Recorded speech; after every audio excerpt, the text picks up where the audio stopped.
ऐसन का हो गइल कि चलत नहीं खे।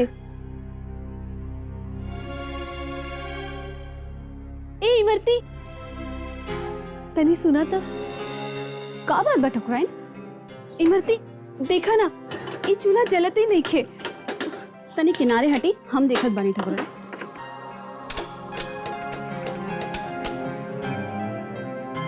हे भगवान, ये कुल का हो?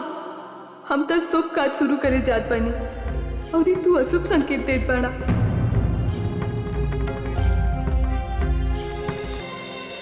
अब आप दोनों फेरा के लिए तैयार हो जाए, खड़ा होंगे।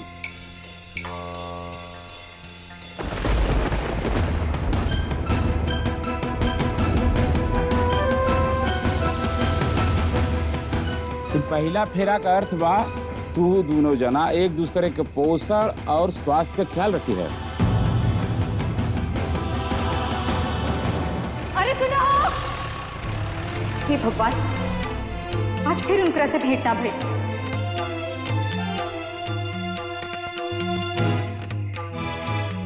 ये तो उनकरे बांसुरिया है। ठीक बा, जब वो एकरा के लेवे आई है तब भेंट हो ही जाएगी। माधव, हमनी के एक दूसरा के ध्यान रखे के कसम खाइल रहनी, बाकी तरह का भाई काहे हमरा के धोखा दे के चल गई। और दूसर फेरा स्वस्थ जीवन खातिर होला।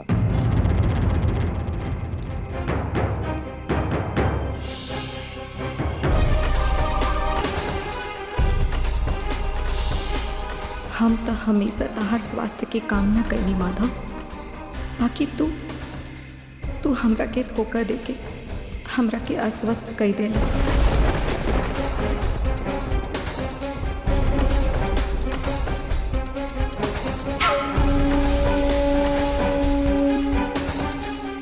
और तीसरा फेरा धन संपदा खातिर होला।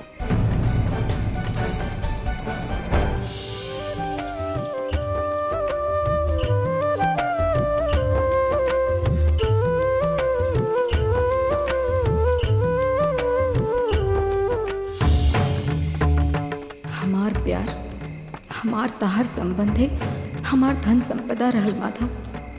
तहार धोखा के बाद हमरा लगे अब कुछो नहीं खे। चौथा फेरा एक दूसरा का प्रेम और आदर खातिर होला। हम तहार संग कबो ना छोड़न चंदा। हम तहार जिंदगी में उहे रंग भरे जैसे सतरंगी चूड़ी तार हाथ में रंग भरल दिया।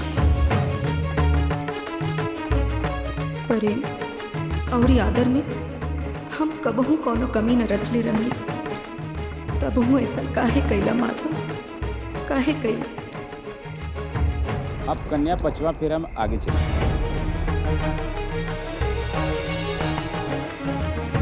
अब पचवा फेरा का अर्थ बा पत्नी अपने पति के सुरक्षा, स्वास्थ्य और समृद्ध संतान देवे खातिर होला। तारा बेटा चाहिए या बेटी? ये काहे पूछ रहल बाड़ा? काहे कि लोग कहेला कि लड़की लोग के बेटा पसंद होला और लड़का लोग के बेटी। हमनी के मिल के अपन परिवार और इस संतान के सपना देख ले रहनी, तू तो हमार सपनों लूट ले माधव।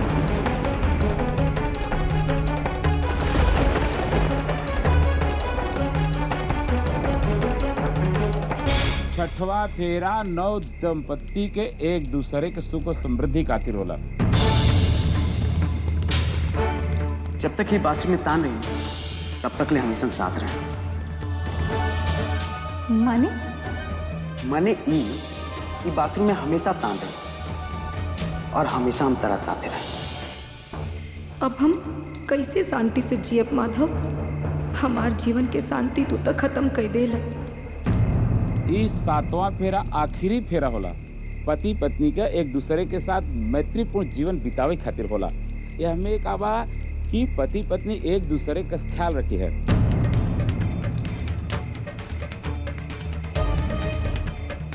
हम तरह के वचन देते कि तारा साथे में हमेशा रहे, हमेशा। और ई भेंट हम संग के दोस्ती के आखिरी भेंट है। जिंदगी भर साथ देवे के वचन तो हम तारा से बियाह होके के पहले दे दे ले रहनी माधव। हम तो अपन वचन निभाईनी, बाकी तू अपन वचन काहे ना निभाईला? काहे माधव?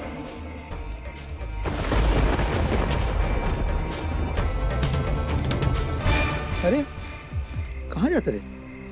हैं? बैठ, आजा, बैठ बैठ बैठ बैठ।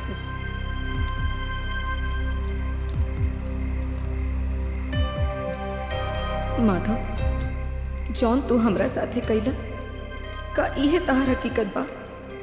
का हम मूर्ख रहनी कि तारा के पहचान न पैनी? तू हमरा के जिंदगी के चौरास्ता पर काहे खड़ा कर देला माधव? हम कहवा जाइए यही जैसे, कहवा जाइए? ला ठकुराइन, चूल्हा जल गए। पता ना रउआ से काहे ना जलत रहल। बहुत ही अच्छा भइली मरती कि तू आ गईलू, ना तो पता ना हमें खीर बना पैती कि ना। एकरा में कौन मुश्किल बा ठकुराइन? बाकी हाँ, चूल्हा शायद कड़ा हो गइल बा। रउआ के औरी कोशिश करे के चाहत रहला तो रउआ साथे ऐसा ना होत। तने सुन कोशिश करा से ता जीवन बदल जाला ठकुराइन। ई त चूल्हा हा।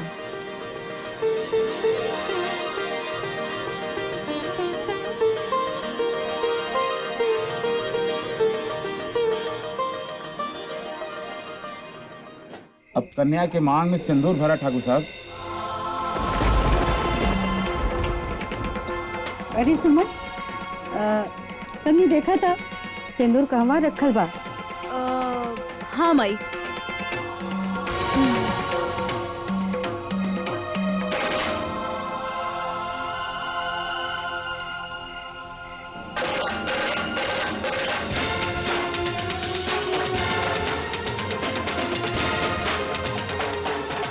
वो हैली हमार सेनूरदान।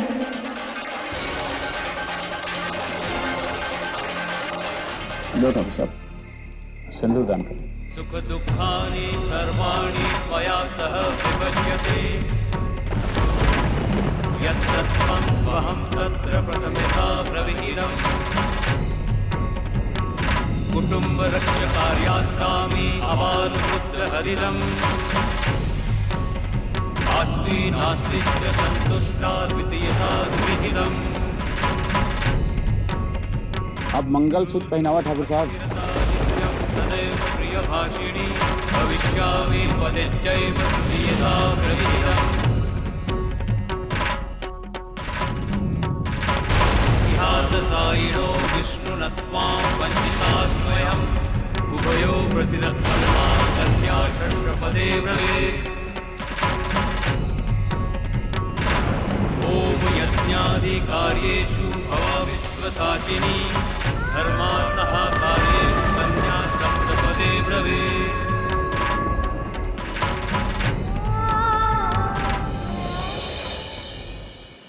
पाक गईल खीर। अब बस हमरा के एकरा में सूखा मेवा डाले के बा। ठाकुर साहिब के बहुत पसंद बा इसन खीर।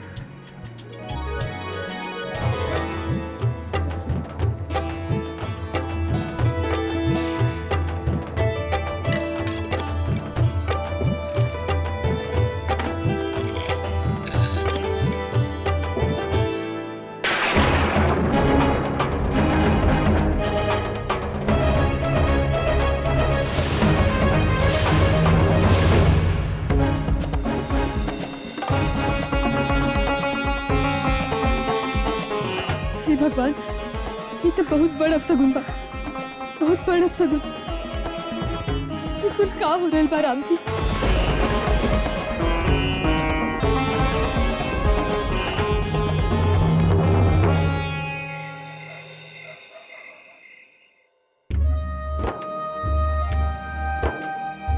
ए बेटा, तोरा खातिर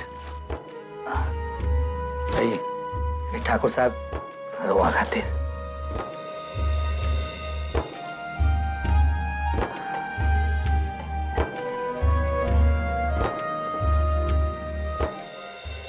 कितनो गरीब होखे, बाकी अपनी बेटी के बियाह में नीमन से नीमन समाना भेंट देवेला। बाकी रही जा, एजा तो सब सामान सस्ते धइल बा। हमनी के देखी तनी, हमनी के चंदा के का ना देले बानी सन। कोनो मुकाबला बा हमनी के ना माई? बस करो सुमन, बस करो। तो का भइल सुमन, तहार घर पर ही तू साक्षात चंदा आ रहल बा, और का चाहिए तारा के? हाँ वो कहा कि हमने के ये सब सामान माधव बाबू खातिर खरीद ले रहनी जाना। खैर जौन बीत गई तो बीत गई। ये तो हमने के सौभाग्य बा कि हमार बेटी के ठाकुर साहब जैसन पति मिलल।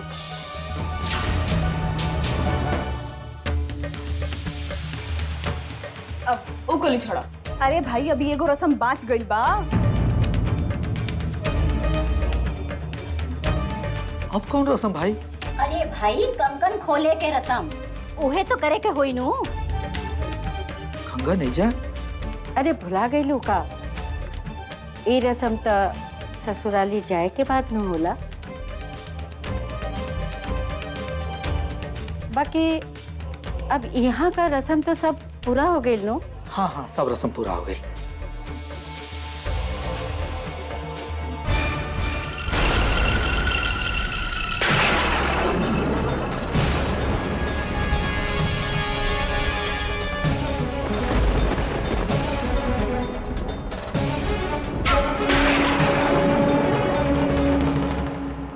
अरे ये कंकर कैसे बदला?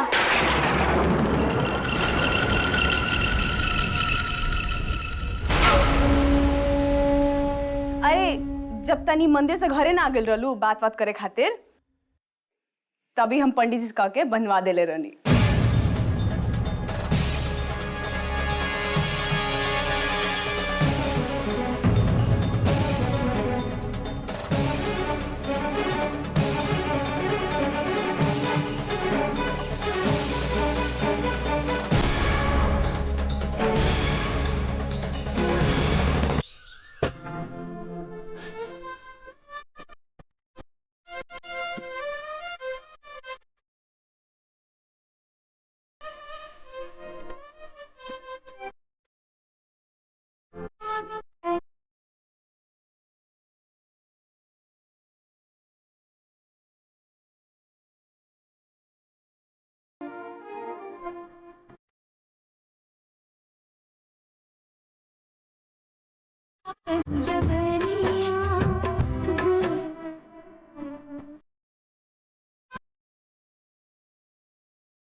अरे अब तो नया जिंदगी शुरू होगा बेटा। इससे हमारा मालूम है कि हमने की जो सोचला नहीं जा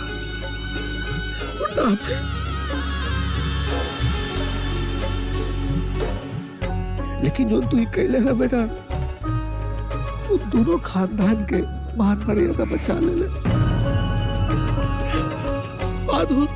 बाद के भूल जो बेटा, वो जो कैलाश ना ओकरा के ना भुलाल जा सके ना, ओकरा के भूल जो बेटा। एगो बुरा सपना समझ के। चला दुल्हन, तोरा के कोनो बात की चिंता करे के जरूरत नहीं है।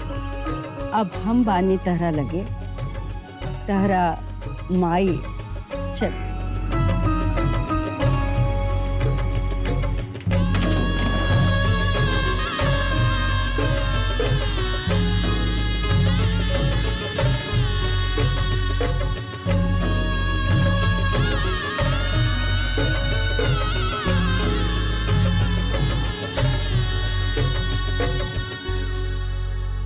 निर्भय तू हो बैठा।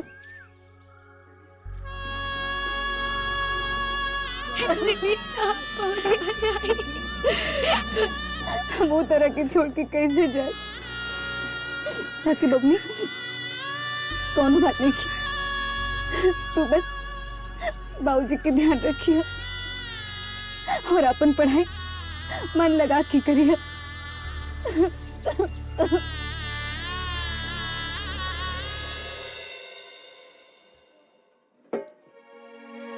भाऊजी तू तो कमाल कही देलू, रात भर जाग के इतना दूध उठवलू कि भोर तक लेता दूध एकदम रबड़ी बन गई होगी। ई खीर के देख के कोई कह सकेला कि खीर कितना स्वादिष्ट बनी होगी। और ही कुछ डाले के बा खीर में कि हो गए? सब तैयार हो गई, खाली ऊपर से काजू डाले के बा। ठाकुर साहब के बहुत पसंद बा। इमरती उ लोग काल जोन ब्याह में गए रहने, वही जैसे विदाई के बाद बस आवते हुई हन। हम उ लोग के स्वागत यही खीर से करब।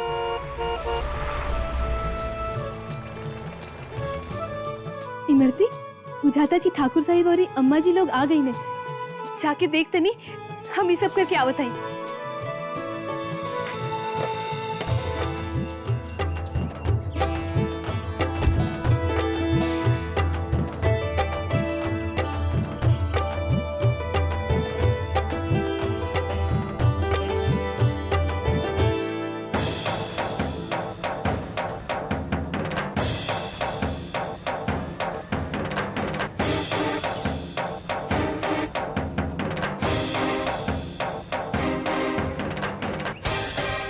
आवा दुल्हन।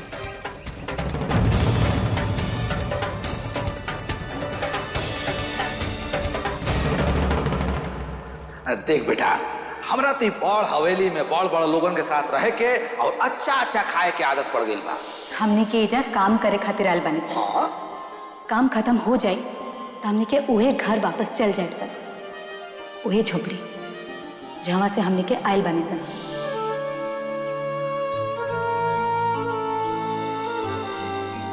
खाली हवेली के दीवार और दरवाजे ही सुंदर बा, बाकी घर के लोग बाप रे, यहाँ रहे वाले लोगन के धमो घुटत हुई एही जा।